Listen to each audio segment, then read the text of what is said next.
Si une entreprise coupait tout ce soir, les hôpitaux s'effondreraient, les chaînes d'approvisionnement seraient paralysées et les opérations militaires pourraient être plongées dans l'obscurité. Ce n'est pas Google ou Microsoft, c'est Palantir Technologies. Pendant que tout le monde était distrait par ChatGPT qui écrivait des essais et des emails, Palantir est devenu le système d'exploitation caché derrière l'armée américaine, le NHS britannique et les infrastructures critiques à travers l'Occident. Les gens pourraient penser que Palantir n'est qu'une entreprise louche spécialisée dans les données. Ce n'est pas le cas. Palantir ne veut pas de vos données. Elle veut diriger le monde réel. Et le plus terrifiant, c'est qu'elle le fait déjà. Chapitre 1. L'effondrement en 48 heures.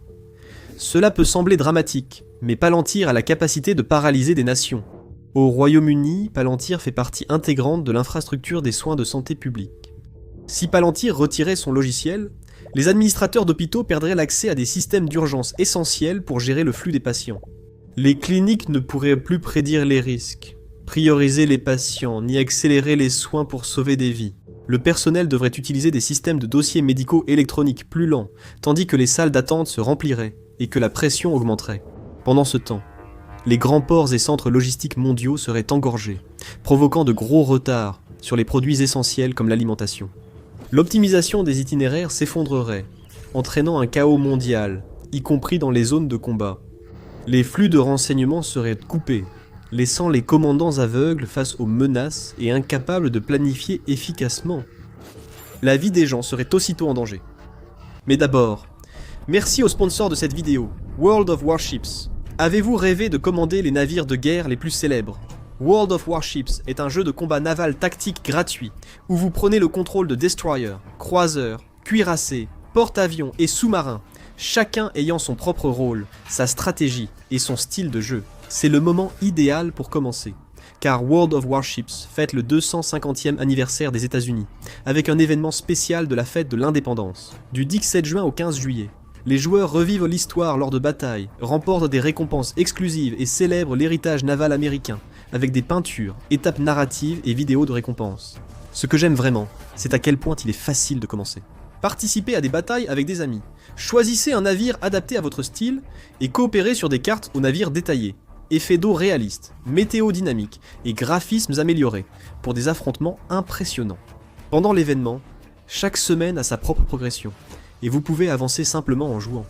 De plus, si vous jouez une bataille pendant la mise à jour 15.5, vous débloquerez un lot anniversaire gratuit dans l'armurerie avec le camouflage indépendance de niveau 10, l'effet de destruction Betsy Ross et 3 coffres de l'événement Indépendance. Les nouveaux joueurs et ceux qui reviennent peuvent utiliser le code d'invitation USA 250 pour obtenir des récompenses comme 1 million de crédits, 7 jours de premium, 500 doublons, le camouflage étoile et rayures, le croiseur premium USS Albany et le destroyer premium USS Smith. Après 10 batailles, vous pourrez choisir le South Carolina, le Saint-Louis ou le Wix. Pour les passionnés d'histoire navale, Naval Legends, Croiseur revient sur Kickstarter avec des objets exclusifs et une carte brillante USS Indianapolis, si vous l'ajoutez à votre liste de souhaits avant la campagne. Alors, célébrez 250 ans d'indépendance en rejoignant la flotte. Cliquez sur le lien dans la description et entrez le code USA 250 pour jouer gratuitement à World of Warships dès aujourd'hui. Ce n'est qu'un aperçu de l'étendue de l'influence de Palantir. Cela souligne le niveau de pouvoir et d'influence sans précédent que cette entreprise a accumulé dans les coulisses. Beaucoup ignorent encore la véritable nature de cette entreprise. Ils pensent que c'est une sorte de courtier en données véreux, une entité obscure tapie dans l'ombre d'Internet, aspirant des informations privées et les vendant aux plus offrants. Mais ce n'est pas cela qui rend Palantir dangereux. Palantir est en réalité bien plus un interprète qu'un collecteur. Il ne cherche pas à posséder, stocker, récolter ou monétiser les données des consommateurs au sens traditionnel. Il développe plutôt des pipelines, moteurs algorithmiques et interfaces avancées pour aider les entreprises à comprendre leur vaste base de données complexes. C'est plus important que vous ne le pensez, car nous vivons dans un monde de plus en plus axé sur les données. Un monde qui a franchi un seuil critique, le point de complexité de non-retour. Les systèmes sur lesquels la société moderne s'appuie pour maintenir en vie des milliards de personnes sont devenus si complexes que nous ne pouvons plus les gérer seuls. Il y a tout simplement trop de données à gérer. C'est dans ce vide que Palantir s'est engouffré. Certes, elle ne possède pas ces données, mais elle possède le logiciel qui les rend lisibles, gérables et utiles. Elle a construit quelque chose dont la plupart des gouvernements et des entreprises ont réalisé qu'il ne pouvait pas se passer. Un système capable de donner du sens au chaos. Cela lui a permis de devenir l'une des entreprises les plus puissantes de la planète. Et tout a commencé avec l'un des pires échecs du renseignement de tous les temps. Chapitre 2. Le fantôme du 11 septembre. Pour comprendre comment ce système invisible s'est enraciné au cœur des infrastructures du monde occidental, nous devons revenir à l'un des jours les plus sombres de l'histoire moderne. Le 11 septembre 2001, le jour de l'attentat terroriste le plus meurtrier de tous les temps, où près de 3000 vies ont été perdues. À la suite de l'effondrement du World Trade Center, une question cruciale a résonné dans les salles de rédaction, les bureaux du gouvernement et les agences de renseignement. L'attaque aurait-elle pu être évitée ? Les renseignements américains avaient toutes les informations pour découvrir les plans des terroristes. Dans les jours et les semaines précédant l'attaque, la NSA avait intercepté des communications impliquant des agents connus. Le FBI avait des notes de terrain concernant des individus suspects fréquentant des écoles de pilotage. La CIA avait obtenu de nombreux renseignements qui exposaient en détail l'ensemble du complot.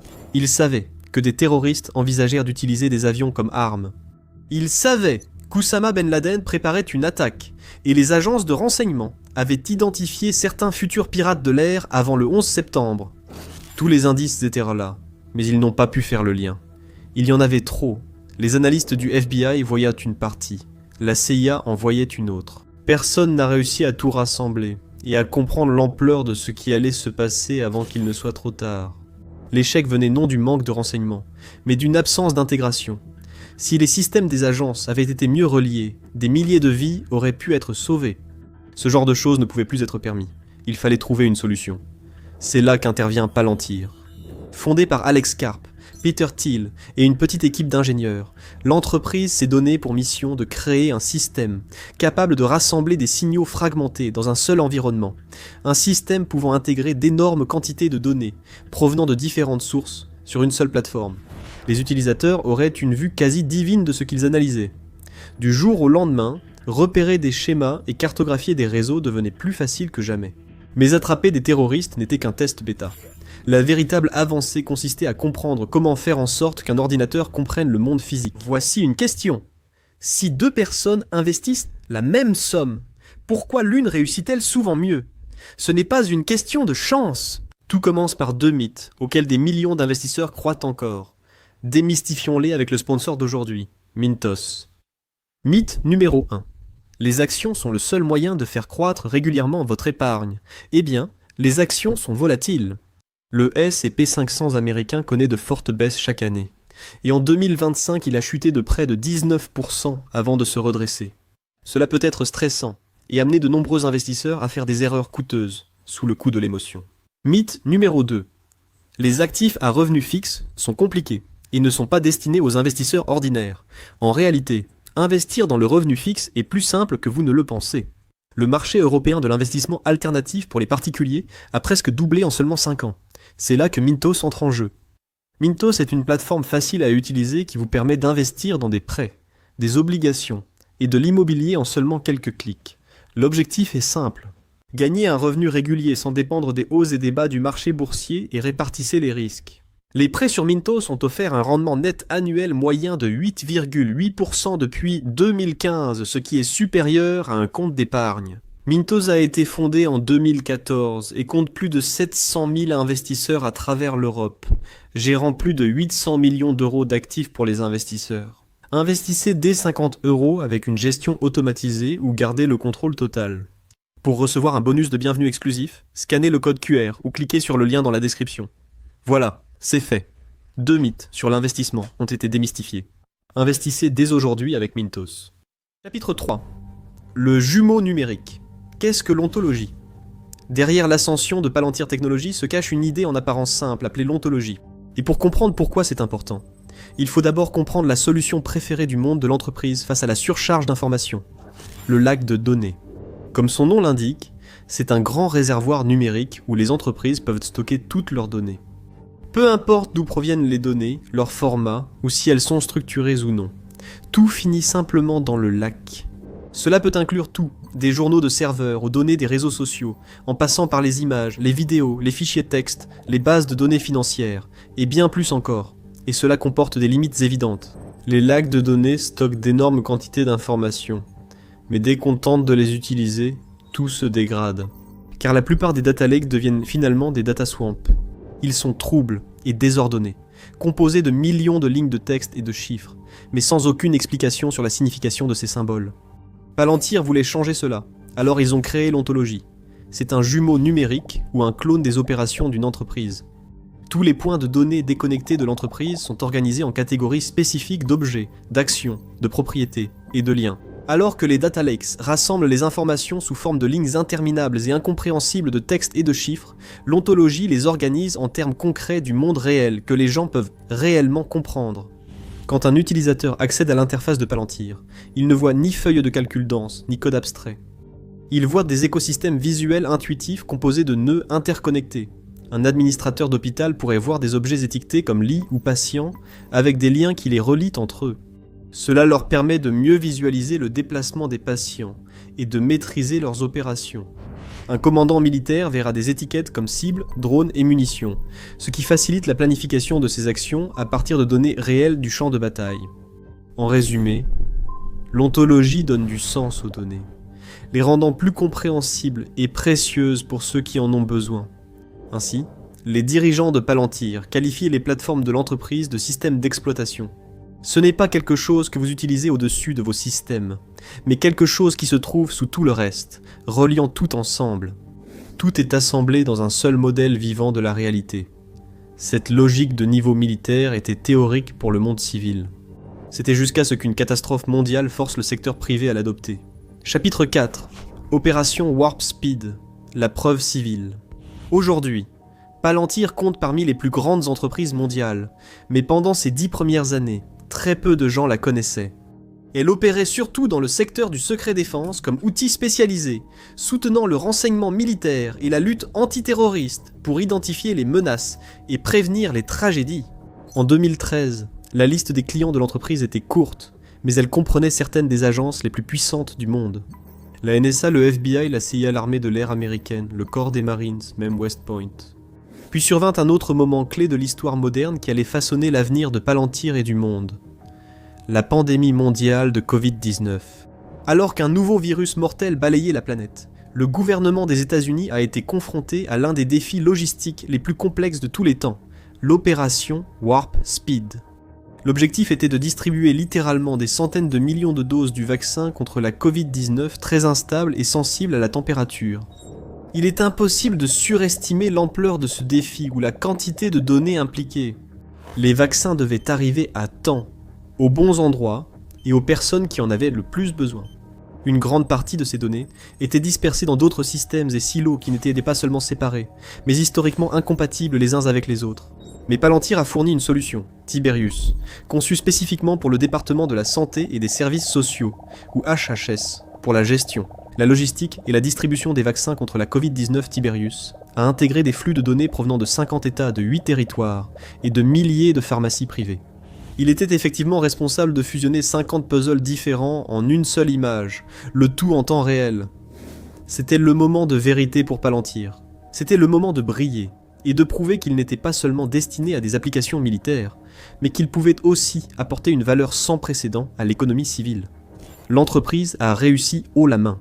Tiberius a atteint son objectif en combinant des données de santé publique, démographique et d'inventaire de diverses agences, États et partenaires privés. Il a donné aux autorités compétentes les outils et informations pour suivre les expéditions, éviter les goulets d'étranglement et organiser les allocations de vaccins. Il a suivi chaque flacon depuis l'usine de production jusqu'au bras du patient, supervisant la distribution de près d'1 milliard de doses au total. Ce n'était que le début de la série de succès de Palantir. Tiberius a montré que le logiciel de l'entreprise pouvait sauver des vies à grande échelle, mais son usage suivant a prouvé qu'il pouvait aussi en ôter très rapidement. Chapitre 5. La chaîne de destruction en 3 minutes. Des éclaireurs repèrent une cible ennemie potentielle. Des drones confirment son identité et sa position exacte. Ils suivent ses mouvements en temps réel, choisissent les armements pour la neutraliser. Le commandement ordonne, l'arme est tirée, la cible éliminée. Ceci illustre la chaîne de destruction, séquence typique d'une frappe militaire. Autrefois, ces événements prenaient des heures ou des jours. Ces délais, était surtout causé par des problèmes de données. Le temps nécessaire à la circulation de l'information entre systèmes et personnes retardait la prise de décision. Cela laissait aux cibles le temps de fuir ou de disparaître des radars. Mais sur les champs de bataille d'Europe de l'Est, ce délai a fortement diminué grâce à Palantir. L'invasion russe de l'Ukraine a offert à Palantir une opportunité en phase avec ses ambitions d'origine militaire. L'Ukraine, pays bien plus petit avec une armée plus faible, avait selon les experts presque aucune chance de réussir dans un conflit conventionnel.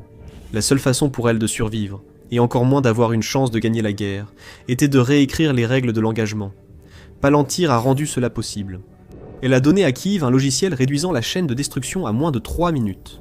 L'identification et l'élimination d'une cible ennemie sont désormais plus rapides que le temps de réchauffer un plat au micro-ondes. La façon dont cela fonctionne, à bien des égards, est similaire à la manière dont il a été utilisé pour l'opération Warp Speed. La plateforme de Palantir reçoit, traite et unifie automatiquement les données provenant d'une grande variété de sources militaires.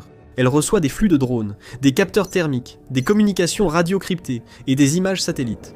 Le système regroupe, centralise et analyse automatiquement ces données en permanence. Il aide les opérateurs à identifier des cibles, détecter des anomalies et choisir l'action la plus adaptée pour attaquer. Il fait cela en tenant compte de facteurs supplémentaires, comme la météo en temps réel et les stocks de munitions. C'est un système de contrôle de missions militaires tout en un. Mais il ne prend jamais totalement le contrôle de la chaîne de ciblage, ce qui est important. Les gens craignent depuis longtemps que l'IA soit destinée à remplacer les décideurs humains dans l'armée. Cela annoncera une ère de guerre opposant des agents d'IA. En fait, la plateforme de Palantir reste un système avec l'humain dans la boucle. Le rôle de l'IA est d'éliminer le bruit causé par l'excès d'informations, en fournissant aux humains les données précises pour prendre 1000 décisions éclairées par heure, au lieu de 10. Mais ce type de décision à la vitesse de la guerre ne resterait jamais limité au champ de bataille. Les entreprises voulèrent ce même pouvoir sur leur marché. Chapitre 6. Le système nerveux des entreprises. À ce stade, la plateforme de Palantir n'était plus seulement un rêve ou un succès potentiel. C'était une solution éprouvée, avec un palmarès impressionnant de réussite, tant dans la défense que dans la gestion des crises nationales. La seule question qui restait était de savoir où elle serait déployée ensuite, et la réponse ne tarda pas à apparaître. Le secteur de la vente au détail. En se tournant vers le secteur privé, Palantir a étendu la même technologie de logique opérationnelle prédictive au flux de travail quotidien de Coles, une grande chaîne de supermarchés australienne. Détenant une part de marché de 27%, c'est l'un des plus grands noms du marché australien de l'alimentation. Ses dirigeants veulent renforcer le statut de l'entreprise en intégrant la technologie de Palantir pour optimiser la gestion du personnel et des stocks. C'est ce qui s'est produit.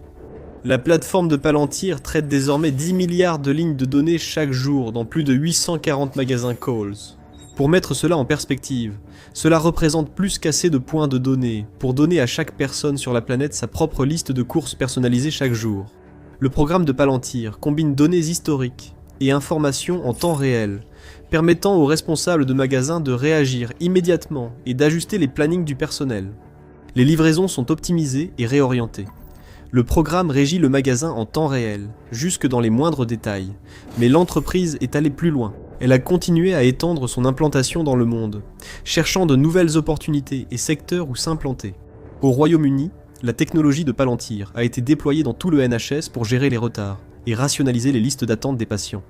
Elle a rassemblé dossiers patients, planning des consultants et disponibilité des blocs opératoires dans un moteur unifié.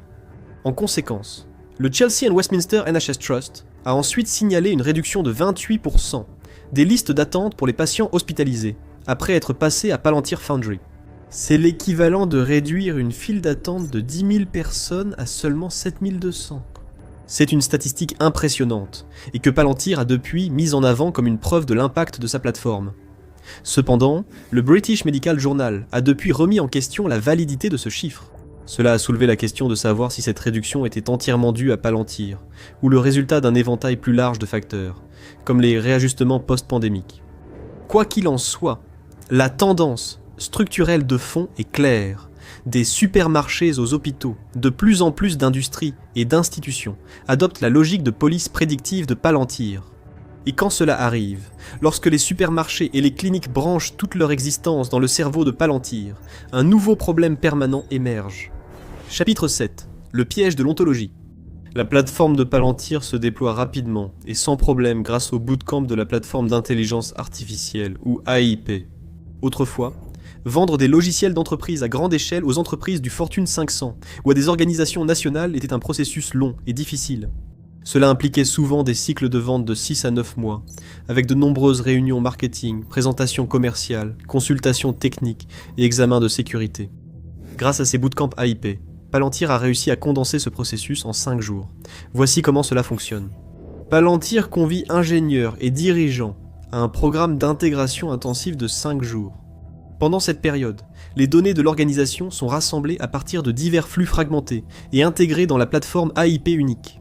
Palantir crée ensuite une ontologie opérationnelle et fonctionnelle de l'entreprise d'ici la fin de la semaine. Le client peut repartir avec une interface IA personnalisée et entièrement opérationnelle, semblant pouvoir résoudre des problèmes auxquels il faisait face depuis des années. Il n'est donc guère surprenant que tant d'entreprises terminent leur bootcamp en croyant avoir fait les meilleurs investissements pour leur avenir. Mais ce cycle de développement ultra rapide cache un piège secret. Quand une institution cartographie ses flux, équipes et logistique dans l'ontologie de Palantir, un phénomène subtil survient. Il n'est plus un simple outil externe, il devient la structure sur laquelle tout repose. Dès lors, l'entreprise est définitivement intégrée à l'écosystème de Palantir. Tous les flux de travail, modèles d'IA ou décisions exécutives qu'elle prend ou déploie seront construits sur l'ontologie elle-même. Alors, disons qu'une entreprise décide de mettre fin à son contrat avec Palantir quelques mois plus tard. Elle ne peut pas simplement exporter ses données et partir, car même si Palantir ne possède pas ces données, elle possède la logique, le contexte et les connexions qui leur donnent du sens. Elle gère le système de gouvernance des données sur lequel l'entreprise compte. S'en éloigner reviendrait en fait à essayer de retirer tout le système nerveux central de quelqu'un. En résumé, Palantir a conçu un système lui permettant de contrôler les opérations des institutions les plus puissantes du monde. Pourquoi laissons-nous une seule entreprise détenir autant de pouvoir ? Parce que nous n'avons plus le choix. Chapitre 8. Le fossé de la complexité. La cause fondamentale. Certaines entreprises dominent le classement grâce à un marketing astucieux, des ventes agressives ou du favoritisme politique. Et bien que Palantir ait bénéficié d'un lobbying agressif à Washington et d'alliances politiques sans précoces, la raison plus profonde de son ascension n'est pas du tout politique. Cela tient à un problème qui s'est développé dans la société moderne depuis des décennies, le fossé de complexité. La technologie a évolué à un rythme plus rapide que celui auquel les gens peuvent s'adapter. La vitesse et le volume énorme des données mondiales ont complètement dépassé notre capacité à tout traiter. Peu importe l'intelligence ou l'expérience de quelqu'un, il demeure limité par la biologie humaine. Nul ne peut saisir toutes les données et variables évoluant en temps réel dans les réseaux mondiaux. Les outils que nous utilisons pour gérer les données ne sont plus suffisants. Après tout, il y a des limites à ce que l'on peut faire avec des architectures de base de données obsolètes et des feuilles de calcul Excel. Si l'humanité poursuivait ainsi, les conséquences pourraient être catastrophiques. Le volume et la complexité des données ne cessent d'augmenter, et notre capacité à tout comprendre ne cesse de diminuer. Cela conduit à une cécité systémique et à des inefficacités opérationnelles sans précédent. En effet, le rythme rapide du progrès de la société a créé une nécessité terrifiante d'une sorte de couche d'orchestration d'IA pour superviser l'ensemble. Nous avons besoin d'aide pour gérer et maintenir les vastes réseaux logistiques sur lesquels nous comptons. Palantir est cette couche, ce qui en fait bien plus qu'un simple fournisseur de logiciels opérationnels. En réalité, c'est devenu un facilitateur fondamental de la société occidentale telle que nous la connaissons, un rouage profondément ancré dans la machine moderne des données. C'est ce qui évite aux systèmes modernes de s'effondrer sous leurs propres données. Et si vous le retirez, les entités et les industries qui l'alimentent ne vont pas simplement ralentir ou perdre un peu de leur efficacité. Bien qu'elles ne s'effondreraient pas complètement, elles subiraient une chute massive d'efficacité. Et cela nous amène à la question morale ultime, posée par l'homme qui a tout construit. Chapitre 9. Le roi philosophe. Bien que Palantir ait en réalité 5 cofondateurs, Alex Karp est devenu la figure de proue énigmatique et souvent controversée de l'entreprise. Karp est un marginal dans la Silicon Valley, n'étant ni passionné de technologie ni adepte de cette croyance. La grande technologie prétend améliorer le monde, mais adopte en réalité une vision hobbesienne, affirmant que le monde est dangereux. Il est marqué par des frictions géopolitiques constantes, la menace de guerre et d'effondrement toujours présente. Pour contrer ces dangers, Karp affirme que des logiciels comme Palantir sont indispensables. Il pense que c'est peut-être l'arme la plus importante pour défendre les valeurs démocratiques occidentales et prévenir un effondrement systémique total. Sa défense de Palantir s'inscrit dans une question philosophique plus large. Que faire lorsque les humains ne suivent plus le rythme ? Une couche d'IA de l'ombre qui surveille et optimise en permanence est-elle une forme de contrôle autoritaire silencieux ? Ou est-ce la seule chose qui empêche la société moderne de sombrer dans le chaos ? Karp appuierait la seconde option, affirmant que nous avons déjà dépassé le stade où l'on s'inquiète de la vie privée, ou des états guidés par les données. Au lieu de cela, nous devons choisir entre le chaos dirigé par l'humain, ou l'ordre géré par l'IA. C'est, selon lui, la réalité que nous avons créée, et c'est celle à laquelle nous devons nous adapter. En cherchant toujours plus de rapidité, d'intelligence, d'efficacité et de rentabilité, nous avons créé une réalité trop complexe pour l'esprit humain, nous forçant à confier le contrôle à une machine que nous ne pourrons jamais éteindre. L'effet de Palantir se fait sentir partout dans le monde, mais elle n'est pas seule. Il existe d'autres entités de l'ombre qui influencent notre vie au quotidien. Découvrez-en plus dans l'entreprise qui possède tout en secret pour voir comment BlackRock agit réellement. Ou regardez plutôt ceci.